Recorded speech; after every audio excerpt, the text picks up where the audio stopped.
Ce livre, c'est un voyage le long d'un méridien, le méridien de Paris, de degré 20. Un méridien qui n'existe plus depuis très longtemps et qui pourtant, lui, nous donne à voir des paysages d'une France totalement réelle.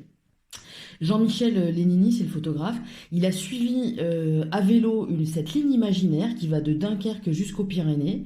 C'est la France du milieu, la France du nord au sud. Il s'est fixé pendant ce voyage une seule règle, il prenait une seule prise pour que chacune de ces images est en argentique. Donc c'est un voyage lent dans une France totalement ordinaire, celle des bords de route, de ces villages dans lesquels on s'arrête finalement jamais.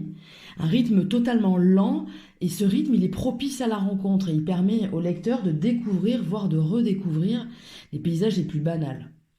Au fil des pages, d'une descente tranquille, évidemment le ciel s'éclaircit, les briques rouges du nord s'effacent au profit de tuiles en terre cuite, etc. Les paysages se transforment, et cette normalité des petits paysages, des petites gens, nous dévoile une France qu'on connaît tous, mais qu'on regarde pas vraiment.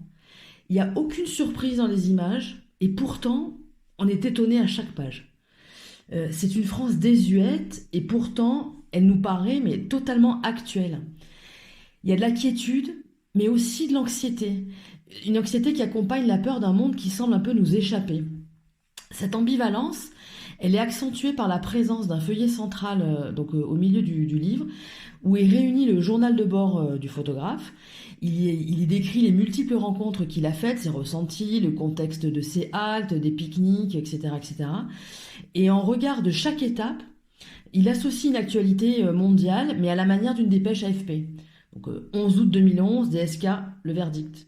10 août 2011, comment la chute des marchés change la donne budgétaire française. Et ce bruit du monde vient se cogner aux images tranquilles et nous pose les deux réalités face à face. C'est la France du vide, une route qui est sans carte postale et pourtant qui est remplie, qui est totalement remplie. Moi, j'ai lu ce livre qui a été édité en 2014, l'été 2020. Donc, c'était un été de crise sanitaire où le monde s'était totalement rétréci. Les voyages lointains, ils étaient proscrits. Et on est nombreux à avoir regardé à nouveau une carte de France pour trouver un point de chute, pour changer d'air. Une envie d'ailleurs qui devait se contenter, mais d'ici et uniquement d'ici. Et plus que de s'en contenter, on devait s'en satisfaire pleinement.